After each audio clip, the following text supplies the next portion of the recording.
ଯେନ୍ ସାମ୍ବାଦିକ ସମ୍ମିଳନୀ ହେଇଥିଲା କଳାହାଣ୍ଡି ଜିଲ୍ଲା ମେଡ଼ିକାଲ ପ୍ରତିଷ୍ଠାର ଅନିଶ୍ଚିତତା ପ୍ରତିବାଦରେ କାଣା କହିବେ କଳାହାଣ୍ଡି ପ୍ରତି କାଣା କଳାହାଣ୍ଡି ଜିଲ୍ଲାରେ ମେଡ଼ିକାଲ କଲେଜ ହେବା କି ନାଇଁ ହେବା ଆମେ ସନ୍ଦେହାନ। ତେଣୁ ନବୀନ ବାବୁ ସାଧାରଣ ଲୋକ ନୁହନ୍ତି। ଗାଁର ସାଧାରଣ ଲୋକ କଥାଟାକୁ 2 ଥର 3 ଥର କହିଲେ ଲୋକେ ବୁଝିବେ ଯେ ସେ ସାଧାରଣ ଲୋକ।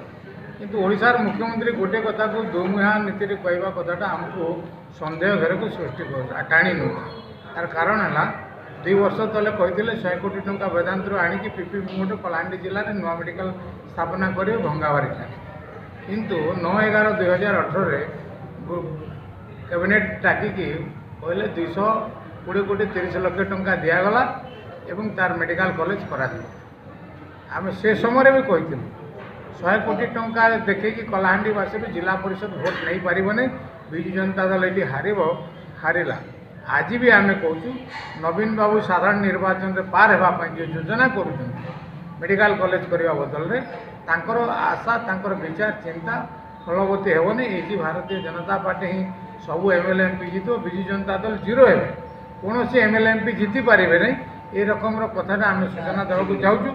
ଆମେ ଚାହୁଁଛୁ ନବୀନ ବାବୁ ଯଦି ଚାହାନ୍ତି କଳାହାଣ୍ଡି ଜିଲ୍ଲାରେ ମେଡ଼ିକାଲ କରିବା ପାଇଁ ତାହେଲେ 70-30 ରେସିଓରେ କରିବା, ଯେଭଳି ଭାବରେ କୋରାପୁଟ, ବାରିପଦା, ବାଲେଶ୍ୱର, ବଲାଙ୍ଗୀର, ପୁରୀ, କେଉଁଝରରେ କରାଯାଇଛି।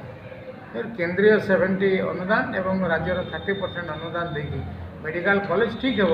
ଅବହେଳିତ ଏରିଆ କଳାହାଣ୍ଡି ଜିଲ୍ଲା ତାହାକୁ ପିପିପି ମୋଡରେ କରିକି ଆମକୁ ସ୍ୱାସ୍ଥ୍ୟ ସେବାରୁ ଦୂରେଇ ରଖିବା, ବିପର୍ଯ୍ୟସ୍ତ ରଖିବା, ଅନେକ ଅଘଟଣ ଘଟୁଛି। ତାହାରି ପାଇଁ ଆମେ ଦୃଷ୍ଟି ଆକର୍ଷଣ କରୁଛୁ। ଏ ରକମର ଭାଣ୍ଡାମି କଳାହାଣ୍ଡି ସହିତ କରନ୍ତୁ ନାହିଁ। ଜଣାପଡ଼ୁଛି କି ଏଇଟା ରାଜନୈତିକ ମାନେ ଯେଉଁ ଭୋଟ ପାଇଁ ସବୁ କରାହେଉଛି ବୋଲି ଆପଣ କ'ଣ କହିବେ? ଏଇଟା ତ ସ୍ପଷ୍ଟ କ୍ଲିୟର ହେଉଛି। ଇଲେକ୍ସନ୍ ପାଖାପାଖି କହିଲେ ଲୋକେ ଧରିଦେବେ। ତେଣୁ 4-5 ମାସ ଆଗରୁ କ୍ୟାବିନେଟ୍ ଡାକିଲେ, ନବୀନ ବାବୁ କହିଲେ, ଟେଣ୍ଡର କରେଇଲେ, ଏସବୁ କଥାଟାକୁ ଦୃଷ୍ଟି ଆକର୍ଷଣ ଭୋଟ ନେବାର ଯୋଜନା କରୁଛନ୍ତି। କିନ୍ତୁ କଳାହାଣ୍ଡିବାସୀ ବୁଝି ସାରିଛନ୍ତି ଯେ ନବୀନ ବାବୁ ଆମକୁ ଠକୁଛନ୍ତି। ଆଶା କରୁଛନ୍ତି ଏଇ ଯେଉଁ ମେଡ଼ିକାଲ କଲେଜଟା କଳାହାଣ୍ଡିରେ ଯେଉଁ ଇଲେକ୍ସନ୍ ପୂର୍ବରୁ ହେଇପାରିବ? नहीं, ये विजु जनता दल करेंगे, भारतीय जनता पार्टी सरकार आने